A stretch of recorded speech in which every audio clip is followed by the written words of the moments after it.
ഇറാന്റെ പരമോന്നത നേതാവ് അലി ഖൊമേനിയുടെ രക്തസാക്ഷിത്വം ഇറാൻ ഔദ്യോഗികമായി സ്ഥിരീകരിച്ചിരുന്നതിന് ശേഷം തുടർ നടപടികൾ ആരംഭിച്ചിരിക്കുകയാണ്. അലി ഖൊമേനിയുടെ രക്തസാക്ഷിത്വത്തിന്, കൊലപാതകത്തിന്, അതിക്രൂരമായ അതിനിഷ്ഠൂരമായ നടപടികൾക്കെതിരെ കൃത്യമായ പ്രതികാരമുണ്ടാവുമെന്ന് ഇറാനിയൻ നേതൃത്വങ്ങൾ, സൈനിക മേധാവികൾ, രാഷ്ട്രീയ നേതൃത്വമൊക്കെ ഒരുപോലെ പറയുന്നുണ്ട്. ഷിയ വിഭാഗത്തിൻ്റെ ഔദ്യോഗികമായിട്ടുള്ള മതനേതാക്കളും അല്ലെങ്കിൽ പണ്ഡിത നേതൃത്വവും ഇതിനെതിരെയുള്ള കർശനമായ നടപടികൾ വേണമെന്നുള്ള നിലപാട് സ്വീകരിച്ചിരിക്കുകയാണ്.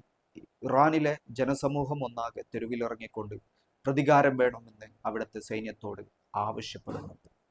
അമേരിക്കയും ഇസ്രായേലും ചെയ്തിരിക്കുന്നത് ഏറ്റവും വലിയ ഒരു കാര്യമാണ്. കാരണം അവർ ടാർഗറ്റ് ചെയ്തുകൊണ്ട് അല്ലെങ്കിൽ ഒരു ലക്ഷ്യം വെച്ചുകൊണ്ട് പ്രഖ്യാപിച്ചുകൊണ്ട് ഒരു കൊലപാതകം നടത്തിയിരിക്കുകയാണ്, ഒരു കുറ്റകൃത്യം നടത്തിയിരിക്കുകയാണ്. അലി ഖൊമേനി എന്നുള്ളത് ഇറാന്റെ പരമോന്നത നേതാവാണ്. അതിനപ്പുറം ആ രാജ്യത്തെ പ്രസിഡന്റ് അല്ല, അല്ലെങ്കിൽ അവിടുത്തെ മറ്റുള്ള ഒരു സൈനിക മേധാവിയല്ല, അല്ലെങ്കിൽ ഇത്തരത്തിലുള്ള പ്രവർത്തിക്കുന്ന ആളല്ല. പക്ഷേ അങ്ങനെയുള്ള ഒരാളെയാണ്, ഷിയ വിശ്വാസധാരയെ സംബന്ധിച്ചിടത്തോളം അവരുടെ പരമോന്നത നേതാവിനെയാണ് ഇസ്രായേലും അമേരിക്കയും ചേർന്ന് കൊലപ്പെടുത്തിയിരിക്കുന്നത്. ഈ കൊലപ്പെടുത്താൻ കഴിഞ്ഞ ദിവസം ഈ ആക്രമണങ്ങൾക്ക് ശേഷം ഉണ്ടായ ഇറാനിയൻ തിരിച്ചടികൾ നിരീക്ഷിക്കുമ്പോൾ മനസ്സിലായിട്ടുള്ള സ്വാഭാവികമായിട്ടുള്ള കാര്യമാണ് പലവിധ കാര്യങ്ങൾ ഇവിടെ സംഭവിച്ചിരിക്കുന്നതാണ്. കാരണം ഗൾഫ് റീജിയണിലുള്ള മുഴുവൻ അമേരിക്കൻ സൈനിക ബേസുകളെയും ഒരേ സമയം ഇറാൻ ആക്രമിച്ചിരിക്കുകയാണ്. ഇപ്പോഴും ആ ആക്രമണങ്ങൾ തുടരുന്നുണ്ട്. ഇതിനുള്ള പ്രധാനപ്പെട്ട കാരണം അലി ഖൊമേനിയെ കൊലപ്പെടുത്തിയതിനുള്ള പ്രതികാരമാണ്. തുടർ നടപടികൾ ആവർത്തിക്കുമെന്ന് ഇറാൻ ആവർത്തിച്ചു പറയുന്നുണ്ട്. ഗൾഫ് റീജിയൻ ആകെയുള്ള തിരിച്ചടികൾക്ക് ഇത് കാരണമായിട്ടുണ്ട്.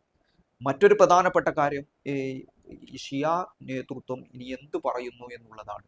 അലി ഖൊമേനിയുടെ രക്തസാക്ഷിത്വത്തിന് ശേഷം ഇറാൻ സ്വാഭാവികമായിട്ടുള്ള അവരുടെ രാഷ്ട്രത്തിന്റെ നടപടി എന്നുള്ള നിലക്ക് പോകുമ്പോൾ ഇനി ഈ ഷിയ മതനേതൃത്വം ഇതിന് എന്ത് പറയുന്നു എന്നുള്ളതാണ്.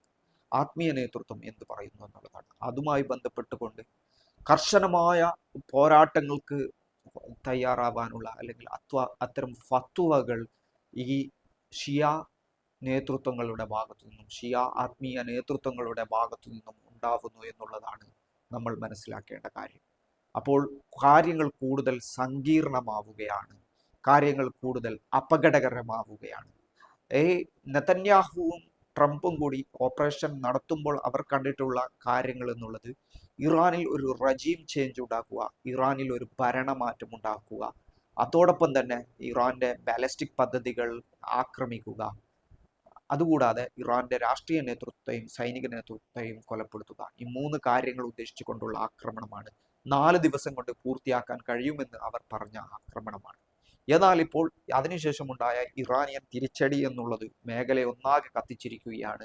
ഗൾഫ് റീജിയണിൽ ഒന്നാകെ ഇറാനിയൻ ആക്രമണം നടത്തുന്നുണ്ട്.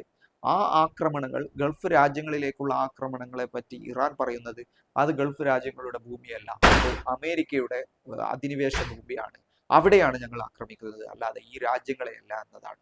ഇതിനിടയിൽ ബന്ധപ്പെട്ട ഷിയ നേതൃത്വവുമായി ബന്ധപ്പെട്ട ആളുകൾ ഇതൊരു ഫത്വയായി പുറപ്പെടുവിച്ചാൽ അത് മുഴുവൻ മിഡിൽ ഈസ്റ്റിലുള്ള സിയോണിസ്റ്റ് അല്ലെങ്കിൽ അമേരിക്കൻ സംവിധാനങ്ങൾക്ക് നേരെയുള്ള ആക്രമണമായി പരിണമിക്കാനുള്ള സാധ്യതയുണ്ട്. അങ്ങനെ സംഭവിച്ചാൽ അത് പ്രത്യേകിച്ചും ഗൾഫ് UAE ആയാലും മറ്റു ബഹ്റൈൻ അല്ലെങ്കിൽ ഈ മേഖലയിലുള്ള സിയോണിസ്റ്റുകളുമായി ബന്ധമുള്ള രാജ്യങ്ങൾ, അവരുടെ ഇൻവെസ്റ്റ്മെന്റുകൾ, അവരുടെ ബിസിനസ് താല്പര്യങ്ങൾ, ഇങ്ങനെ തുടങ്ങിയ അമേരിക്കൻ ഈ ഒരു വിഭാഗത്തിന്റെ മുഴുവൻ താല്പര്യങ്ങൾക്കുമെതിരെയുള്ള യുദ്ധപ്രഖ്യാപനമായിട്ട് അത് മാറും. അങ്ങനെയാണെങ്കിൽ അത് അതിരൂക്ഷമായ നടപടികളിലേക്ക് കടക്കുമെന്ന് തന്നെയാണ് പ്രതീക്ഷിക്കപ്പെടുന്നത്.